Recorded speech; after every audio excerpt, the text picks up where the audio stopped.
Hey everybody.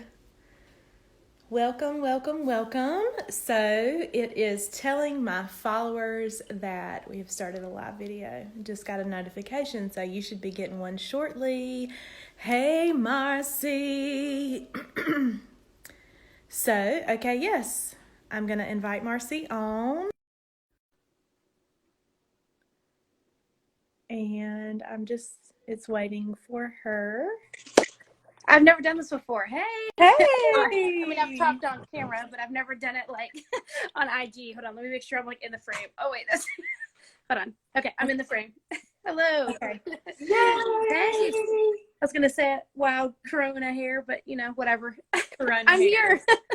Right? I'm here. Mine's like slick back. I don't know what the back looks like. I've got like this rat tail mullet thing going on. So we're getting through. We're getting by. yeah. Yeah. So I'm going to introduce me, and then I'm going to introduce you, and we'll go from there. It's building an audience right now, so a bunch of people are hopping on. I am Jessica. I'm the head of membership for the Maternal Health and Wellness Network. This is our Instagram. We are celebrating Maternal Mental Health Awareness Month, or Maternal Mental Health Month, the month of May in the year 2020, and I have invited my friend Marcy to join us today. Okay. So Marcy has actually become a very great friend of mine. She's super awesome. She is like all the things. I don't want to make you blush or cry. No, I was like, it's just awkward when somebody's like, Marcy. I'm like, oh, this is Marcy. Yeah.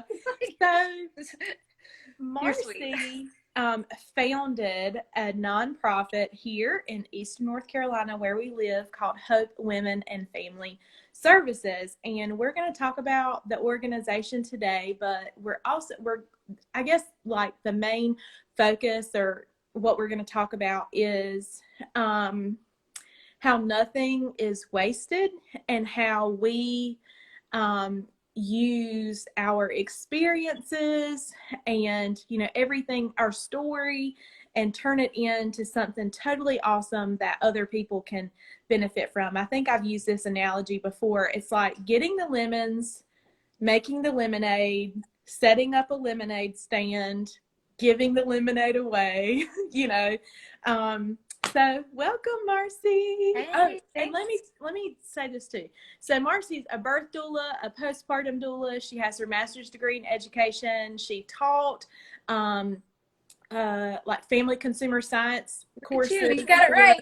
Yeah, a super long time. She lives in Greenville. She has 4 babies, and she's just awesome. So Marcy.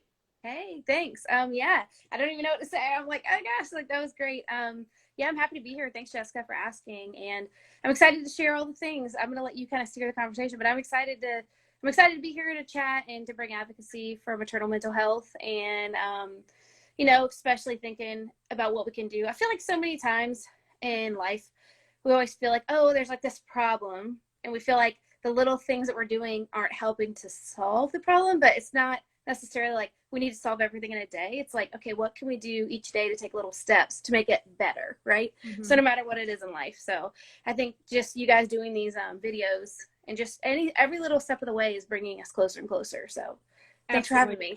So absolutely. Yeah.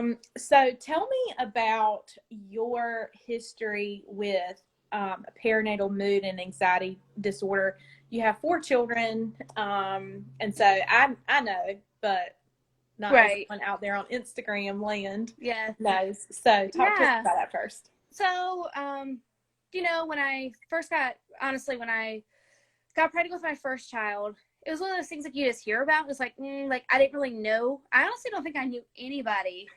Like, I'm really trying to think. Like, I don't know if I knew anybody who ever even said that they had struggled with it. It might have been people that had alluded to it, or I thought maybe had, but I don't think anybody ever just straight out came out and said, hey, like I had a hard time prenatally, postpartum, or at any specific time. Nobody ever really said it before I ever had my. And how many years ago was that? 7. So 7 years? Is she 7? She's 6. Maybe 7 in September. So I No. was pregnant 7 years ago. Yes. Oh my I'm God. like, oh my God, that's part of why I have my hair up, because I'm like, I got 4 kids. Like, and before it would have been like nice and curled, and now it's like, like it's clean. Yeah. Standards. Anyway, but yeah, so I mean, with my personal, so I guess I have to start with the personal because that's what got me to where I am now. I just got a text. So I do have a doula client due, and she just texted me. So I might have to go check that in a sec. But anyway, so my personal experience was, I got pregnant with my first, and I just assumed I did take, like a lactation class, and I did a little bit of prep work, but I was just like, oh, birth, like, everyone's done it. It's, of course, I can just do it. I don't need to learn a whole lot. Like, I didn't take a childbirth ed class. I didn't prepare myself postpartum at all. Like, I really just didn't do any preparation other than I did take a lactation class. And I thought about like what kind of mom I wanted to be, right? Because I saw influences around me and like try to take nuggets of wisdom from different people. I was like, I think like I want to be that kind of mom. Well, when I got towards the end of my pregnancy with my first, she ended up being 40 weeks and 4 days. Mm-hmm. And when I'm trying to think of where it all kind of how like the domino effect started. Mm-hmm. So anyway, trying to sum up her birth, nothing went the way that I thought it was going to go. And, I was told when she was like 30 weeks, she was measuring so big and that she was so huge. And I feel like that's kind of when the fear mongering, like all that started, you know what I mean? Yes. Whether she was measuring big, I mean, okay. Or whether I was going to go early. And that was the thing. They kept saying, you're going to have her early. So imagine my disappointment. I'm 40 weeks and I'm like, where's this baby at? Like what?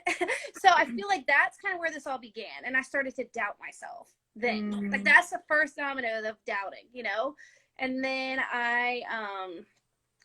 and then I got into labor, and then I was 10 centimeters pushing, and she's just so big and certain things. So I ended up having a C-section. Well, there was no medical indication that was what was needed, but I ended up having one. And I mean, I could go into all the details, but that's near here or there.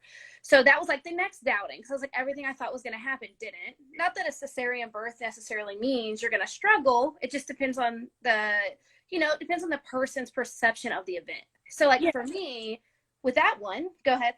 Trauma is how we see it, not necessarily how other people see it. Yes. So whereas another mom may view this as great, I didn't have a baby come out of my vagina. That was awesome. But that is not how you envisioned, things, and you felt probably like you weren't seen, weren't heard, especially after the fact, learning about, well, it could have gone like this, it could have gone like that. So your perception of your feeling of your birth story is what really makes the difference. Right. And all these things, I'm saying all this now, but no part of me recognized any of this for like 2 years after this event, right? So like I can recognize it now. I've had time to reflect. I've learned more. I've grown, like just different life experiences, and I can see through this lens now to understand what I was going through then, but I definitely didn't get it then. Like at the time, I just was treading water, right? I didn't get it. So like I'd have a C-section, and then I just felt super defeated. It's probably like the biggest word, like total defeat, like throw in the towel, like fall down. Like I just felt super defeated. And then I got home and I was so embarrassed because I couldn't get breastfeeding to work right. I was like, what is going on? Like she was a couple days old, and I was just pumping around the clock because I didn't know anything else. Like I was like, I gotta get milk. I gotta feed the baby. And I reached out to a lactation consultant. I reached out to La Leche League. I reached out to several different organizations, but I couldn't get anybody to come to me. And I was terrified to leave my house. And so they would say on the phone, why don't you try to lean back and try this? I'm like, what do you mean? Like, first of all, I just had a C-section. I have no abdominals to do this by myself. Seriously. So like, I was struggling. And I was like, I didn't want to tell anyone. And then, so this is all the first birth. So I'll flip up to when she was about 3 months old. Like it was like something's all of a sudden started to change. And I remember being home from work. It was like the snow. It was like a random time that snowed really heavily in East North Carolina. And I remember February. Yeah, I think it was February. It was like, I don't remember the exact, but I remember she was between 3 and 6 months old. I couldn't even tell you exactly. Remember we talked about this? Was that when Jay's dad died? So this was a year after. Okay, gotcha. So it would have been a year anniversary of his death. So So I'll tell this part and then I'll go back real quick. But so when she was about 3 or 6 months old, like I started to experience something called intrusive thoughts, which I didn't know that's what they were called at the time, but like everything was giving me a mini panic attack. Like I'd walk down the stairs and I was so scared I was just gonna fall down the stairs. Not like I didn't want to toss me or her down the stairs. Like I didn't want to do that, but it was like it would happen and I would be like this. And I'd be like, I don't want to do like, and I would like so scared. I remember sitting on the stairs one by one and going down the stairs with the baby. Like the most ridiculous things. And we had a fireplace because it was snowing. I wouldn't even go in the living room. Like I literally wouldn't go in the living room because I was so scared. I'm like, what if like I fall in and she falls in with, like, what if, like, I was so scared about something, it made no sense. So I didn't tell anyone, like I didn't ever mention it to anybody. And I was just like, something's wrong with me. Like, I don't know. And then it wasn't honestly until 2 years later when I had my other child, my second child, that I was like, that's not how it was supposed to be. Because I realized this is how it's supposed to feel. Right. Wow. And then also other factors that were influencing like what I was going on with my first birth was my father-in-law passed away when I was like 10 weeks pregnant with her. And then that was really tough because my husband basically was an orphan before he was 25. So that was really tough. And then my husband lost his job when my daughter was like 3 months old. So I really wanted to be able to be like, hey, I want to speak up and tell someone what's going on. But I felt like I couldn't, not because my husband, I mean, he's amazing. It's had nothing to do with that. It's just, I felt like he was going through so much that this wasn't something worthy of talking about. So yeah. Now, even though I know now that's not true, but. So you have those social factors that play into that, the losing the job, losing, family, having to, be there for your husband, and you feel like you've got to stifle your feelings and emotions because he's going through something really hard. Yeah. So that situation has almost exasperated, or made it just kind of blown it out of the water, dealing with a PMAD. Right. And I had intrusive thoughts too. And something that we learned is that intrusive thoughts, every woman has the same intrusive thoughts. I had the fireplace. I didn't even know that was a thing until you said it. And I'm like, oh my gosh, I remember that. I remember thinking the same thing. The stairs, door corners, all of that stuff. And just, it's like when your brain plays the movie in the worst possible case scenario.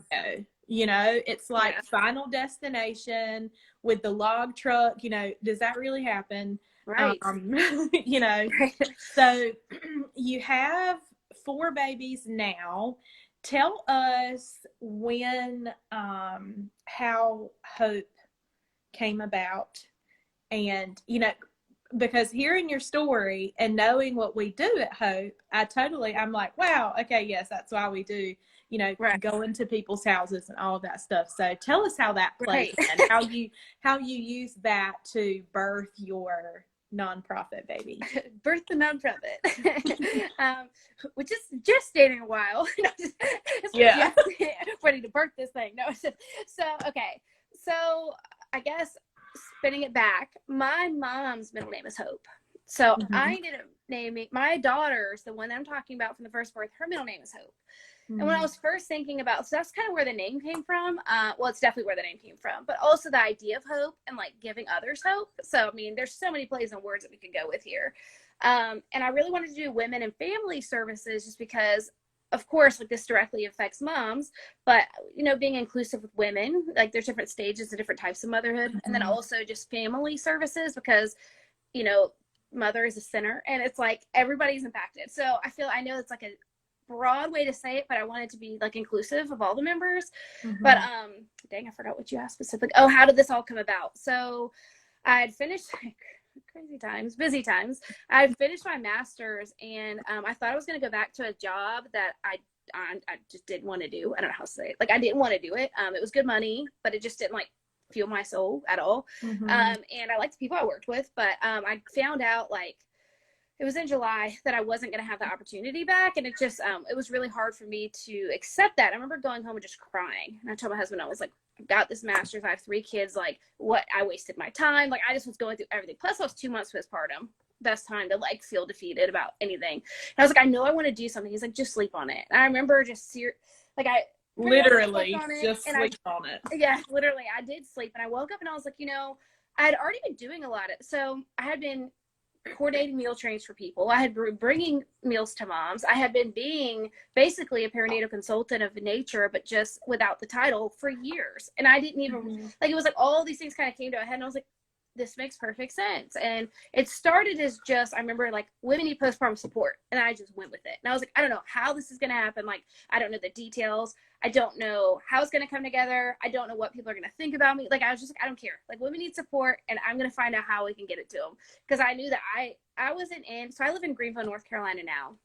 And I don't want to say specifics because I talked about the specific experience of my first birth, but I lived in a more rural area at the time. And I just knew, like, if I felt like that there, and even here, I still feel like there's a ton of postpartum support. Like, I mean, imagine all of Eastern North Carolina, which is like a good 20 to 30 counties, depending on what you consider, you know? So I just knew that we needed something that came and went to the women, because there's reasons. Why do women not want to come out their house? They're stressed leaving the house with their first kid, or even their second, fourth. You know, it's stressful. Like, a lot of logistics, a lot of packing. You're just like, before you even get out the door. So, like, leaving the house is hard. People aren't going to disclose as much electronically. Like, you need to lay eyes on somebody, you know? And so, like, what are some ways that we can, like, how can we do this? And the first, you know, we started doing the, like, actual filing of the nonprofit, doing all these things. So 6 months in, I was like, I'm going to go get trained to be a postpartum doula. And then from there, it just kind of kept going. And then I kept meeting people. I met you at the PSI training, and then we just instantly clicked. And then just kept meeting people and connecting with people that were on the same mission. Like, and that's been my goal. I'm like, okay, are we in the business of helping moms? Are we in the business of, like, being honest about it? Like, how are we going about this? And are we going at it for the right reasons? And those are, like, the people that I've been trying to stay alongside with. And that's how that is. So I think that we have a common, you know, denominator here. In Eastern North Carolina, we are absolutely a resource desert. I'm in Duplin County. I am the person in Duplin County. You know, you in a rural county, and I have had the same thoughts that you had. If I'm experiencing this, I can't imagine what other moms are experiencing, you know. And I remember meeting you at the Postpartum Support International training, and y'all, this is so funny. Like, I wasn't even supposed to be there. It was a total like fate, you know, God, universe, all of that stuff just put us in front of that table at the same time. I remember tearing up talking about how I even came to be there. Carrie had pneumonia. I still remember. Yeah, a friend like paid for somebody to keep my kids so I could go, you know. And I remember you handed me your card and saying, we need to talk. You know, it's almost like, and I know that everybody in this realm gets it. When you see somebody that, you know, matches your fire and your passion, and when those people unite, it's just something beautiful, which is something I love about the Maternal Health and Wellness Network. You know, our hashtag is unity among champions. You know, so, and we're better together. So we met at the PSI training. I went to your house to a postpartum doula. Oh, yeah. I forgot about that. Like an informational session. Well, we met in Kinston first to have dinner. Yes, we did at the boiler room. And we were just, just trying to feel it out and just trying to figure out, because if you're going to start on it, you know, it's so easy when you first meet somebody, you'd be like, we're instant best friends, you know, but it's so, you know, you want to make sure too that it's like their mission aligns with your, you know, you want to make sure that you're like on the same path, you know, for the sake of everyone, and just make sure you're trying to go in the same direction. So absolutely. Yeah. So I'm trying to think, like, we met the PSI training, we talked in Kinston, wanted to make sure this was the right fit.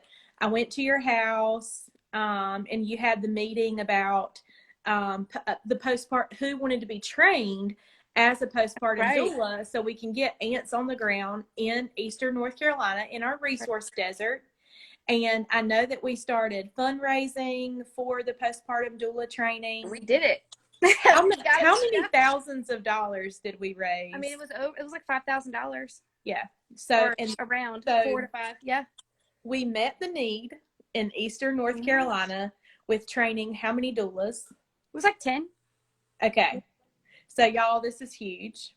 And Marcy came up with a postpartum, the sheet. What are you Are you talking about the postpartum support project? Yes. Tell us about that. We've been trying. So our original goal, and it's still like our big dream of a goal, is that, because when we think of mother, one of my kids is screaming. When we think, my husband's got the monitor, I promise they're safe.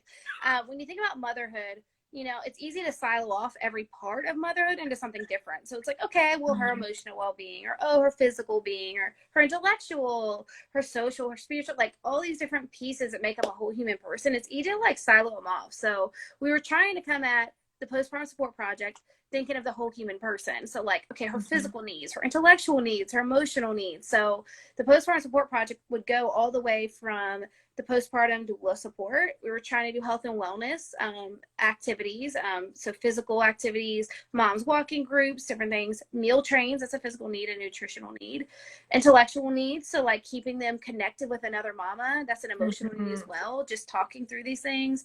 And then spiritual, we even had on our form, to be inclusive of all different faith bases. We said, like, what is your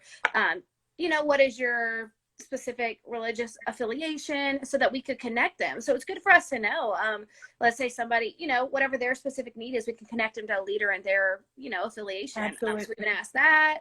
So just trying to think of the whole human person.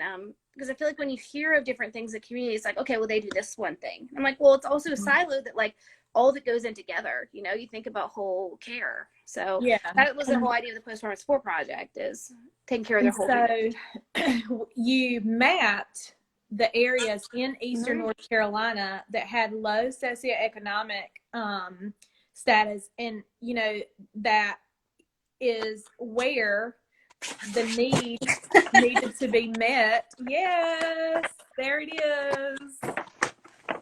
So this right here, y'all, this green area is Eastern North Carolina, and it's like the darkest green, which means the lowest socioeconomic you could get on the chart. Yeah. So we, have, and Marcy particularly has gone after funding, has applied for every grant, has met with all the people, and pitching this. And so whenever we did not get grant funding, what did we do? We did it anyway. Yeah, we still did all the things. Yeah, we just did it, but it looked differently than what we thought, right? So whereas, okay, well, maybe we can't physically go do as much. What can we do electronically? Okay, well, we can't, maybe that, funding opportunity didn't work out. Let's do a Moms on the Move group in our community for free and meet at a random park. Like, we did whatever we could with what we had. Absolutely. So we've always done the best we can with what we've got. That has never been. All the ladies in our group, even through different seasons of life where they're having babies or surgeries or job loss, like all these different things that we've had, we've always tried to do the best we can with what we got. And we're at a really neat crossroads right now where there are some funding opportunities. So we're trying to see, okay, well, we want to make sure they're the right matches for us too, because some of the funding opportunities that we applied for, they weren't in alignment with our goals, but we were still trying to do them because we were like, okay, well, we could at least get something out there of what we're trying to do. Absolutely. But they just weren't in alignment. So I'm grateful that they did work out, but I also am ready to like take these forward, take this mission and vision that we've had forward, and like really get the change that we're wanting to be started and ignited here. Yeah. So something that Marcy did was, Hope Women and Family Services kind of became, or part of that became, a doula collective, and members can join the collective after a very extensive interview process, and asking like, what are your values, how do you see doula work, what are these things, making sure that everybody meshes well together.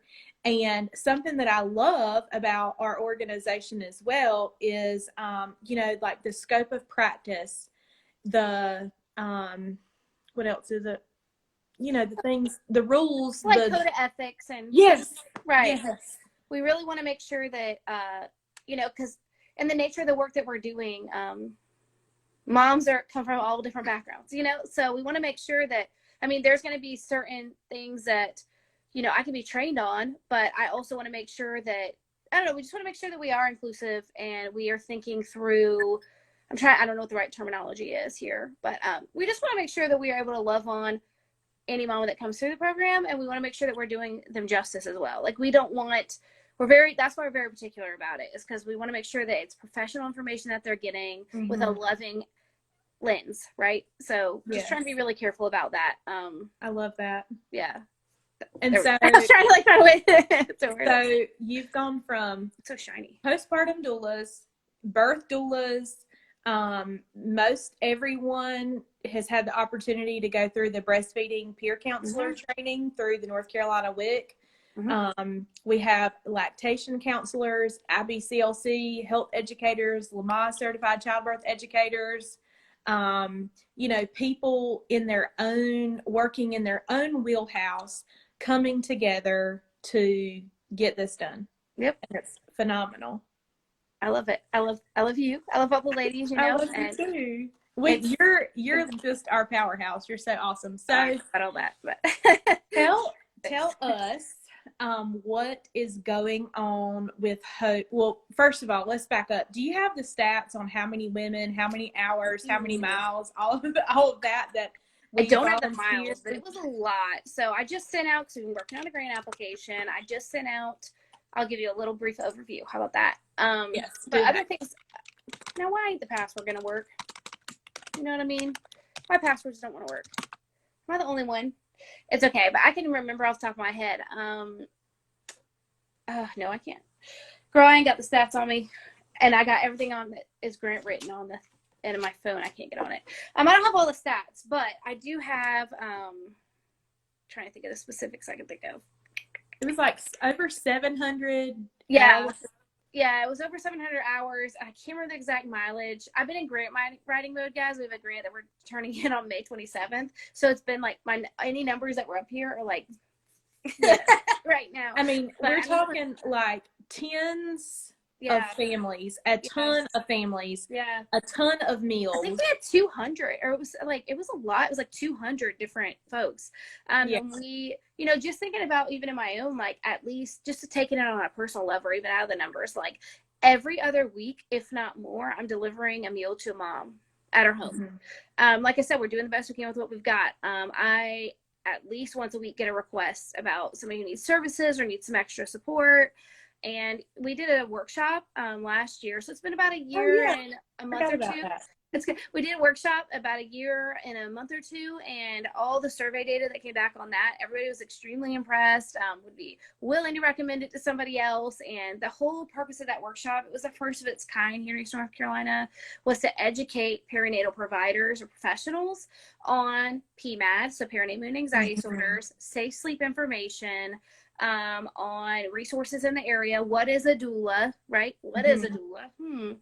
Because it's, a lot of people didn't even know that. So, and also educating on lactation and talking about where we're going from here, and perinatal planning with families. So thinking beyond just, well, and so the people that came were from all different kind of realms. We had PTs, we had health department workers, and the whole purpose of it was, kind of back to that whole human person we were talking about before. It's more than just like, when you have somebody sitting in a chair in front of you, right? Like, most of the time you're there for that one job, whatever that job is that it is with them, whether it's lactation, whether it's like nutrition, but they are a whole human person, and these different things are impacting their choices. So the whole point of a perinatal plan is to think through, like, okay, well, the reason why their lactation may be impacted is because another topic, right? Or maybe their husband and them work shift schedules, so it's hard for anybody to food prep. Like, there's so many other things to think about when it comes to nutrition, right? It's not like one faceted, it's multifaceted. So that's why we try to put it in one spot. So that was part of that. But and that was the first time that those people had seen a perinatal plan. Because we're talking about before the birth, during the birth, after the birth. One thing I love about the perinatal plan is the inventory of your village. Who can you call on that you can talk to about anything with no judgment? Who can you call on to encourage you? Who can you call that, to laugh? Yes. Like, who's Yes. going to make you laugh when you don't feel like laughing? You know what I mean? Absolutely. And who can you tell something, no judgments, like you said, and who do you look up to as a mom? Because I think that's a really good one to think about too. Like, because a lot of the qualities that we're sitting here like beating ourselves up about for no reason, like if you actually called that mom that you look up to and you said, hey, I'm having this, girl, I've been there.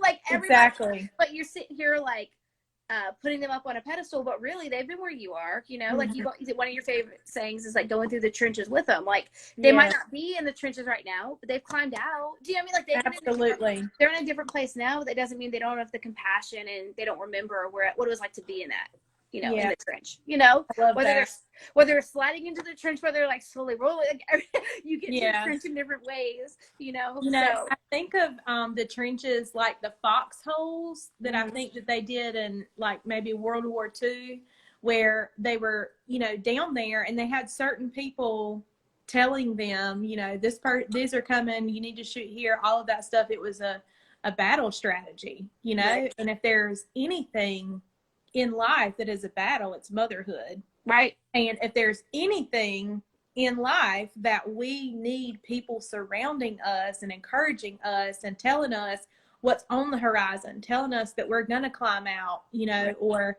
hey, I'm here with you too. You're not alone. It's motherhood. Right. So what is coming up for Hope?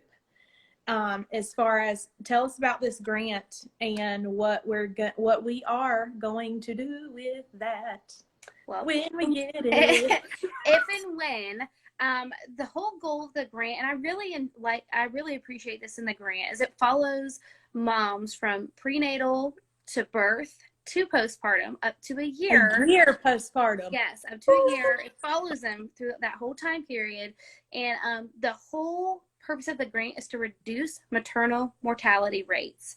And there's different reasons why maternal mortality rates are the way they are. So guess what the number one reason is? Yeah. Yep.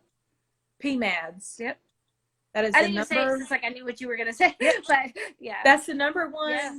That's the number one complication of childbirth. Right. That's the number one reason for maternal mortality. We know the CDC has just started tracking that like a year or two ago.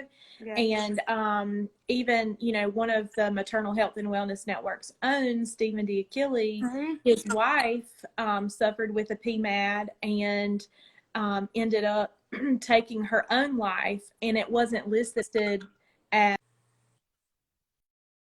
as you know, different on her death certificate. So with this grant, we are, who is out there that is at high risk for a PMAD, and how can we help that person, you know, to reduce the maternal mortality? Yeah. So the angle that we're coming at with the grant application, and whether this one is the one that is igniting catalyst that we've been talking about, or whether it's another one, like we're not stopping. Like either way, we're going to try to get these boots on the ground to do the work that we have been wanting, you know, to do in the community, because we know that it's good and we know that it's going to help. Research shows that other models around the country and in other countries show it too. Like we know that it's good, right? So we're not going to stop. We're going to always do the best we can with what we got. But if and when this one happens, you know, the whole angle is to reduce maternal mortality rates. And the way that there's so many factors. So go back to me, right? Just me, what we were talking about with my first child. There are social factors, there's environmental factors, there's physical factors, like previous histories. I just got done typing this part last night. This was like, you know, so we have kind of a risk assessment at what would put somebody most at risk for a PMAD. And just, you know, PMADs are not something that it can happen to anyone. Age, race, socioeconomic status, it can happen to anybody, but there are certain risk factors that can make you more susceptible to a PMAD. So things like losing a family member, losing a job, moving. I didn't even say that. We moved like 2 times when I was pregnant the first time. Talk about moving boxes 20 weeks pregnant. That was awful. And then moving again, like I don't even remember when the other time was. It's all a blur at this point. But so we're coming out from an angle of like, okay, well, the higher the amount of risk factors, the higher the need is for the services. So that's the angle we're coming out from it. So I hope that answered the question, but that's where we're going, is we want to be able to reduce maternal mortality rates, because that directly impacts the kids, directly impacts the partner. And then obviously it's going to directly impact the overall community, because you have moms who are going back to work, maybe 2 weeks postpartum, maybe they didn't even get a postpartum, maybe they, are going back at 7 weeks or 8 weeks. Maybe they did get 6 months off. But no matter when they're going back into the larger community. And if they have unmet needs and they're going back, like, it's going to unfortunately domino back out to the communities too. So it's a public health crisis. Right. Yes. So, everybody needs to be paying attention. Right. So, I mean, it's a ripple effect. So, we can't always, we're not coming at this, like, the women in our group aren't coming at it like we are going to be able to solve everything. We're not. But if we can do things to decrease. There's so many things we can do to decrease the mother's mental load, the physical load, all the things she's got going on. Like, there's so much we can do to help with that, and to help reduce the maternal mortality rates, and things like prenatal education for childbirth, prenatal postpartum education for lactation, which isn't just for the mom, but also for the baby and for the public health.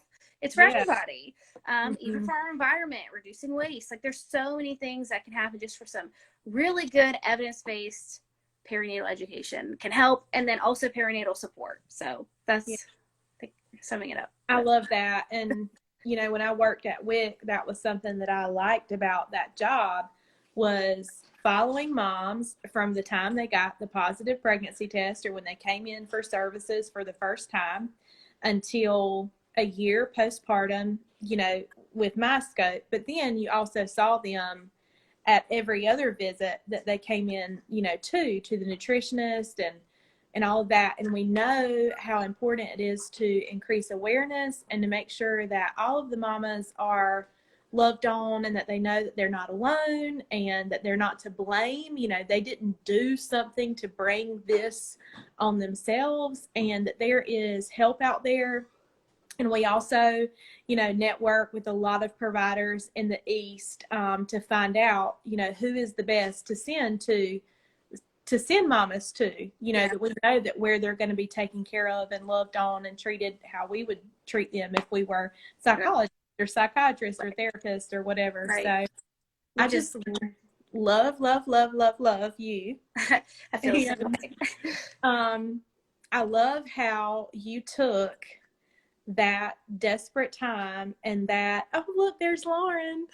I saw there was Brenna's watching. I had a couple people, Brenna, my friend Leilani, Lauren. There's a couple people, and I was like, oh, we were on such a vibe that I was like, I never had a chance to say hello. But so I just love how you took that little, your time in the trenches, and you made a battle plan with it. And also how you have taken other women like myself and like Lauren and Caroline and Donna. Yeah, Lauren, it's going to be recorded and put on YouTube. So, yeah.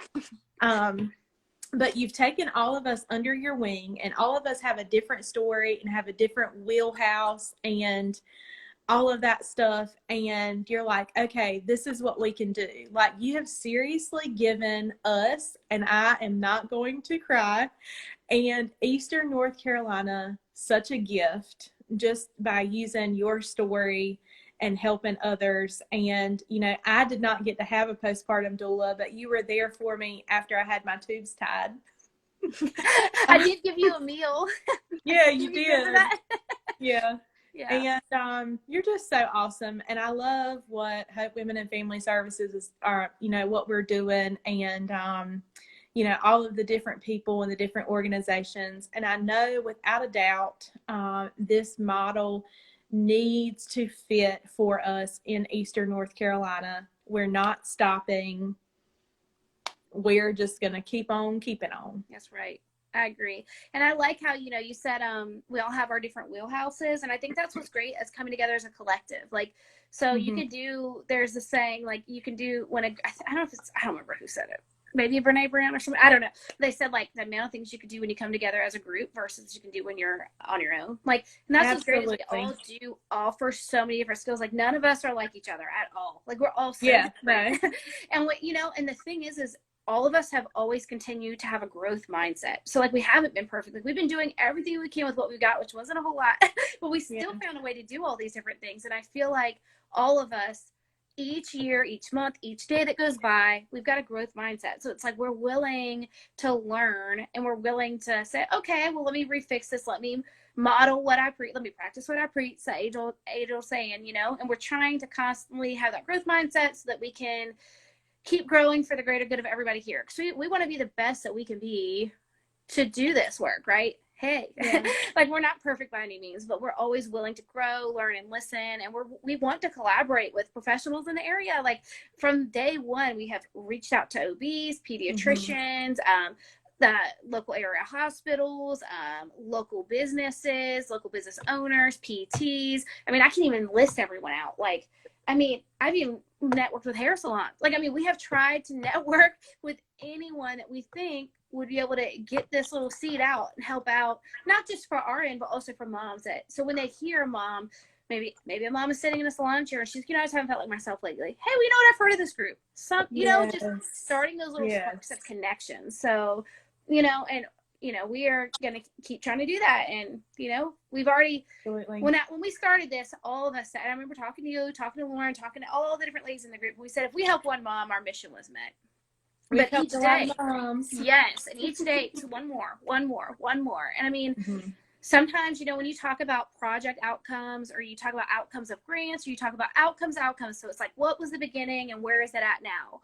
Well, it's like, not everything can be measured so clearly, you know, like you can measure a breastfeeding rate. You can measure a PMAD, like a feeling. You can measure like how many meals you took, but there's no way that you can track every positive impact that you've had for somebody from being boots on the ground with them. Absolutely. Their marriage, now they're communicating where they weren't because they got a nap. Now they know who to reach out to. You know, the lactation ended up helping her with bonding, and now she maybe doesn't have that feeling anymore. So you can't, like, we don't need, you know, the outcomes are great. It's nice to hear the data, but we also know, and we can see, especially the clients we're able to still continue to follow, like what impact it had, you know? So that's. So what do you have to say to a mom in the trenches right now who may not be able to see her way out? What kind of encouragement or, you know, a little something from your story that you can give her to let her know that things are better on the other side and she can use this to sell lemonade? Ooh, that's a loaded one. So my Come on, girl, you can do it. Yeah, I mean, of course. Oh, I'm here for it. I think the number one thing that I would say is speak it. Like, and I would say speak it, or write it, or sing it, or play it, or draw it in the sand, like something. Tell someone that you trust. That's the first thing, is to like the first thing is that you're not alone. That's right. Like, you're not alone. And I think that's why that perinatal plan, going back, it's so nice to have a perinatal plan, because you're like, when you're 2 days sleep deprived and, you know, your breasts are engorged and you're like, got postpartum bleeding, you just like, you have all the things, and you have this baby, maybe you're having like, you're feeling like at the end of your rope, like all these different things. Like, you're not going to say, who makes me laugh right now? Right? Like, that's not going to be something you can be like, I mean, I'm trying to work on my potty mouth. So you're not going to say those things. So you're going to say, okay, well, I wish I had something tangible that was like, here's this perinatal plan. Like, I actually wrote it down. Like, this person did make me laugh. They might not right now, but they might be able to get me there. This mom is somebody I looked up to. Let me reach out to her and say, hey, I'm feeling this way. Have you ever felt like that? Or this is how I'm feeling. You don't even have to say, have you ever? Because she's going to come back and say, oh, I've been there with something, you know? So it's that social and emotional support. Honestly, speak it. It's probably the best. And if you don't feel comfortable speaking it, write it, draw it, and say it, like something to get it off your chest and off your mind. And just say, because when I remember, it was like 2+ years later, and this wasn't with another mom friend, it was with my husband. Like, I seriously remember after I gave birth to my second kid, my husband was like, you know, this happened to me after we had our daughter? No. He said, no. He's like, I knew that you were having a hard time, but I didn't even know what to say. And I was like, I wish I had just said something. He's like, I wouldn't have thought you were. I was like, I thought you were going to think I was insane. He's like, no, I wouldn't have thought you were insane. Like, it was a hard year. I'm like, dang, I could have saved myself 2 years of agony if I had just spoke it. But a lot of times we just put up a wall too, you know, and just, I got to get it done. Women, we can't stop. we gotta keep going. Everybody needs us. My problem, this is the worst one. My problem isn't as big as so-and-so's problem, so I can't talk about it. You know, it could always be worse. Well, we get that, but like, dang, like, let's thrive. Like, we don't have to be in the worst, right? Like, or we can do, even if you're having a bad day here, that doesn't mean it has to be a bad day tomorrow or the next day. Absolutely. Like, let's try to keep doing a little step each day, right? So, I think we owe it to ourselves and as a tribe of moms to, when we speak it, to also remember this moment.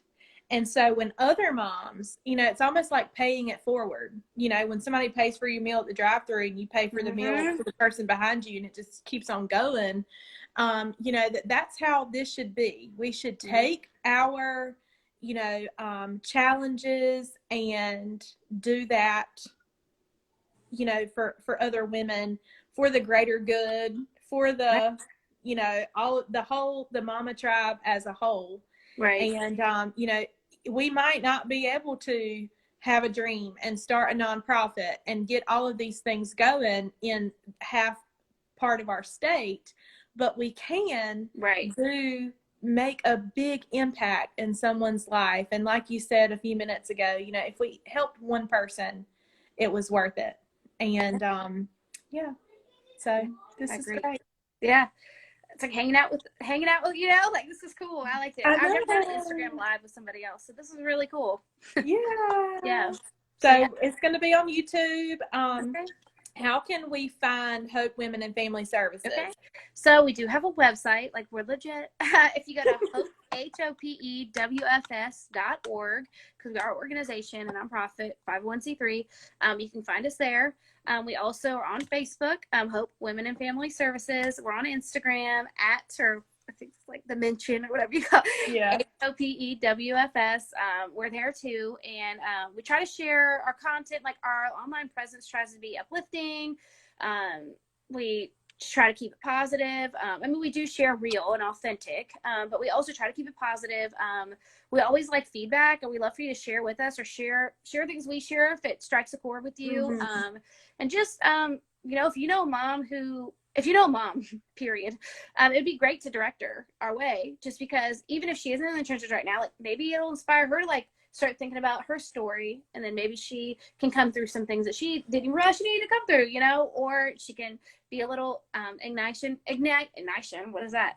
An ignition for somebody else to, like, start telling their story too. And, you know, everybody's comfort levels are different, so not everybody's going to feel comfortable getting on video and saying, like, oh, I suffered from a panic and panic attacks like I did, but somebody might say, okay, well, I saw this person comment saying they feel this way. Maybe they'll message them and be, hey, I've been in there. Like, you know, you don't have to not just be yourself and put yourself out there in the way that it's comfortable with you, you know? Because each time you do, like, I mean, I wouldn't have felt comfortable writing any of this stuff. But then as I got further and further, I was like, well, it's like healing for me too. But I also feel like it could be therapeutic for somebody else as well. So absolutely. And we have a bunch of different ways that mamas, you know, can be connected. Yes. And, you know, we've started the Hope for Moms support group. Yep. And we've done the walking thing in the park. That's not my thing. That's you and Lauren.